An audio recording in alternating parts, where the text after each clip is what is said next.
हालत चाहे जैसी भी हो लेकिन काम हमने पूरा करना ही करना है, उसमें हमें कोई भी ऑप्शन नहीं रहता है हमारे पास। घी का डब्बा मंगवाया था हमने 5 किलो का पूरा, तो ये गिर घी जो आजकल ऑनलाइन मिल रहा है ना, मतलब अच्छी इसकी जो रिव्यू है बहुत अच्छा है ये वाला घी। तो ये पूरा 5 किलो का डिब्बा हमने मंगवाया था, तो इसके साथ स्टील का डिब्बा भी मिलता है पूरा।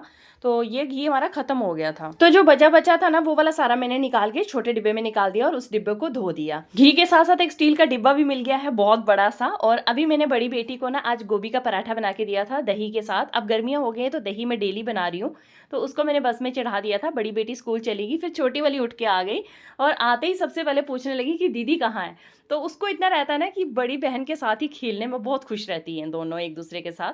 तो वो चली गई थी स्कूल, तो वो ना रूठ के नीचे लेट गई, भाई वो क्यों चली गई दीदी स्कूल में, तो मुझे खेलना था। फिर मैंने उनको उठाया और सबसे पहले उनको गर्म पानी दिया थोड़ा सा, और खुद भी मैं सुबह उठ के गर्म पानी, मतलब बेटी के जाने से पहले तो मेरे को टाइम ही नहीं मिलता है पीने का। वो गई तो फिर उसके बाद ही मैंने पानी पिया आराम से बैठ के, और छोटी बेटी को भी साथ में ही पानी पिलाया। और फिर उसके बाद मैं छोटी बेटी को साथ में लेके ना घुमाने चली गई। अब जब भी टाइम मिलता है मैं ट्राई करती हूँ कि घर से निकल जाऊँ। और जब हम लोग जा रहे थे तो देखा आगे से मेरी बड़ी बेटी की ना स्कूल की बस आ रही थी, क्योंकि वो उधर से भी बच्चों को पिक करती हैं और फिर जाती है बस। वॉकिंग करते करते मैं भैया के घर के पास से निकल रही थी, तो भैया बोलने लगे मैं भी आपके साथ थोड़ा सा घूम लेता हूँ। तो हम लोग साथ में थोड़ी देर के लिए घूम लिए दोनों बच्चे लेकर। घर आने के बाद मैंने पिछले कल ना सारे कपड़े जो है नमक वाले पानी से धो दिए थे, और मतलब निरमा और नमक वाला पानी दोनों मिक्स करके धो लिए थे। अब ये जो कपड़े हैं ना, ये पिछले साल के मेरी छोटी बेटी के कपड़े हैं गर्मियों वाले। तो मैंने सोचा इनको ना मैं अच्छे से क्लीन करके किसी को पहनने को दे दूंगी। वो सूखने रखे थे मैंने, वो अच्छे से सूख गए। और पीछे का माहौल देखो आप, गाय वगैरह इतना अच्छे से चरती है ना, बड़ा अच्छा लगता है, बड़ी रौनक सी रहती है। और सामने बैर का पेड़ है, इतने बैर लगे हैं, पूरा भरा हुआ है। लेकिन सबसे बड़ी दिक्कत है कि नीचे गटर है उसके, तो हम वहाँ के बैर ना उठा के खाते नहीं है। ये जो चाशनी है ना, ये गुलाब जामुन की चाशनी बच गई थी, तो मैंने सोचा मैं फेंकने जा रही थी, तो पतिदेव बोलने लगे कि क्यों फेंकना, इसको हम रीयूज करते हैं। मैंने कहा क्या? तो मैंने गुजिया बनाई थी ना, पतिदेव बोलने लगे इसको थोड़ा सा गाढ़ा कर लो और इसमें गुजिया डाल लो, जैसे मार्केट में मिलती है ना चाशनी वाली गुजिया। तो मैंने सोचा मैं पहली बार ही मतलब चाशनी वाली बनाई हूँ, नहीं तो नॉर्मल हम बनाते हैं। तो मैंने सोचा चलो ट्राई करती हूँ। तो मैंने क्या किया, पहले चाशनी को गाढ़ा किया, क्योंकि गुलाब जामुन की चाशनी थोड़ी पतली होती है। तो मैंने इसको थोड़ा गाढ़ा किया। गाढ़ा करने के बाद फिर मैंने ये डाली, जो गुजिया है इसमें डाली, मतलब एक तार वाली चाशनी बन गई जब तो। और ये सारी गुजिया मैंने अच्छे से चाशनी में डुबो दी थी। फिर उसके बाद मैंने पपाया कट किया, क्योंकि मुझे हल्की हल्की ना हेड पेन हो रहा था, मतलब सर दर्द हो रहा था। तो मैंने पपाया कट किया, ठंडा ठंडा मुझे मन कर रहा था, मैंने कहा चलो थोड़ा सा पपाया खा लेते हैं।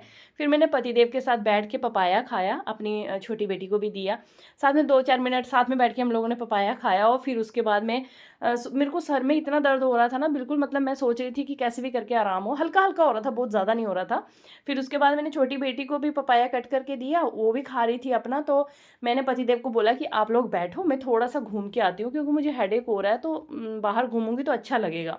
गाइज मैं पूरा घूम के आ गई, जैसे मैं वापस आई ना, इतनी तेज़ सर दर्द होने लग पड़ी कि मेरे को बिल्कुल आंखें नहीं खुल रही थी। तो वहाँ पे मतलब ओआरएस घर पे पड़ा हुआ था।